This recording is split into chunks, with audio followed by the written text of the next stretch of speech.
Pourquoi ce livre? Il y a eu un premier livre en 2010 dont l'objectif était de raconter un peu qu'est-ce qui m'a motivé à venir au Maroc en 97 en pensant que j'allais venir simplement travailler, mais qui l'eût cru puisqu'aujourd'hui, 26 ans après, je suis toujours là. Donc cette première édition en 2010, ça racontait un peu mon histoire que je voulais partager aussi avec les membres de la diaspora qui étaient encore dispersés à travers le monde et qui se posaient la question du retour comme moi je me la suis posée.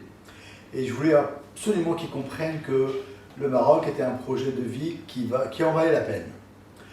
Aujourd'hui, ce livre, cette deuxième édition, toujours Envie de Maroc malgré tout, puisque le premier s'appelait Envie de Maroc tout court. Le toujours Envie de Maroc malgré tout, c'est 2010 à nos jours, où j'ai continué à vivre ici, à travailler, à vivre des douleurs, des peines, quelques succès. Et j'avais envie de partager ça avec l'ensemble des gens qui me connaissent, et ceux qui ne me connaissent pas d'ailleurs aussi. Comment est né ce projet de livre? Donc ce projet de livre est né comme ça, à un moment où j'étais pas tout à fait bien non plus, parce que j'ai eu quand même quelques grosses déceptions professionnelles, de familiales, d'amis, etc., qui font qu'à un moment donné, on se dit, mais quel est le sens de la vie, quel est le sens de tout ça? Et ce livre, je l'ai écrit en quelques mois, une douzaine de mois, à intervalles réguliers, que j'ai fait relire bien évidemment, pour aboutir à ce travail, avec mon éditeur qui est Sospresse, que je remercie ici, et pas mal d'amis, dont la famille, et tous ceux qui m'ont en tout cas mobilisé, motivé, avec un regard très bienveillant. La thématique essentielle de ce livre?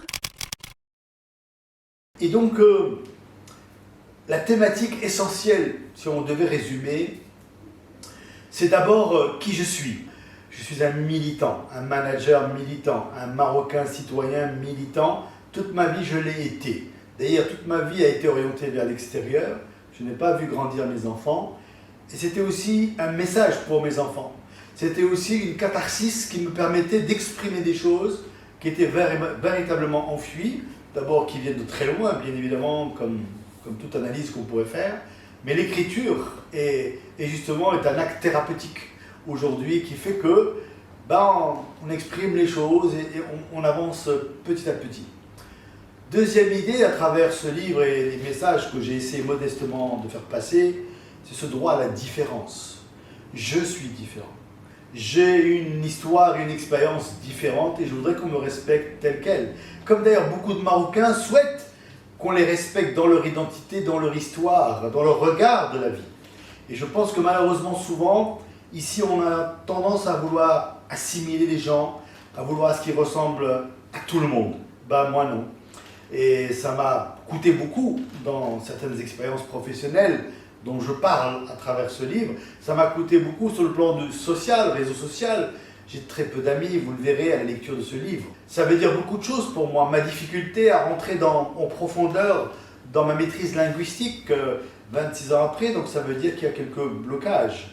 Et en même temps, ce qui était important pour moi d'exprimer à travers ce livre, c'était aussi mes combats.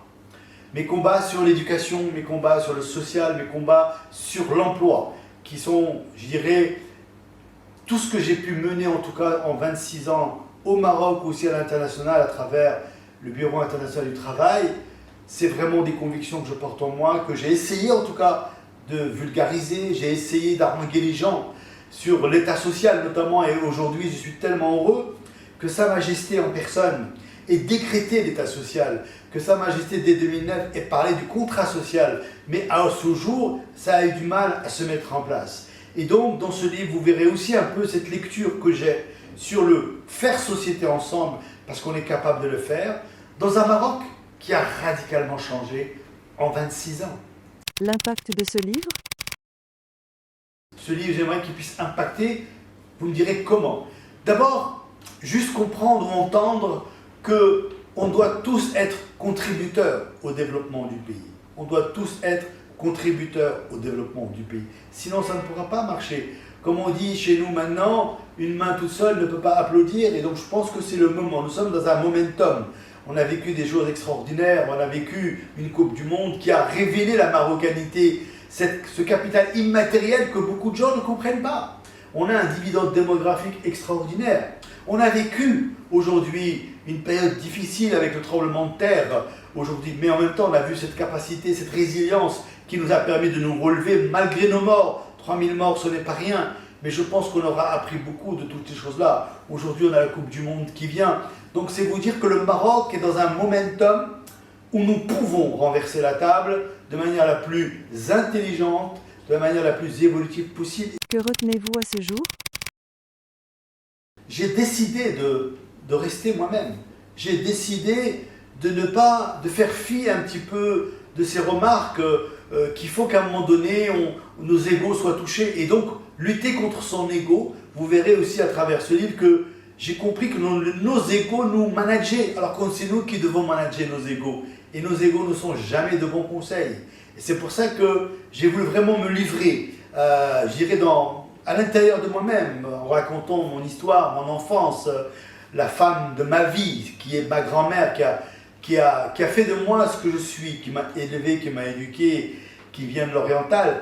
Et ce qui fait qu'aujourd'hui, avec ce regard, j'ai 3 enfants, tout ce que j'ai envie de leur dire à travers ce livre aussi, c'est que l'amour parental, l'amour d'un pays, l'amour d'une culture font qu'on se construit à travers cela, et que si aujourd'hui on souhaite que notre pays soit durablement dans l'émergence, il est nécessaire que collectivement on puisse vraiment faire ce qu'il faut, et la meilleure façon c'est de clamer le toujours envie de Maroc et de travailler sur le malgré tout, et c'est vraiment cela que je voulais partager avec vous, et je vous remercie d'avance de la lecture que vous en ferez, et bien évidemment je serai à l'écoute de toutes les remarques qui seront nécessaires, parce que je peux déjà vous annoncer qu'il y aura un 3e livre.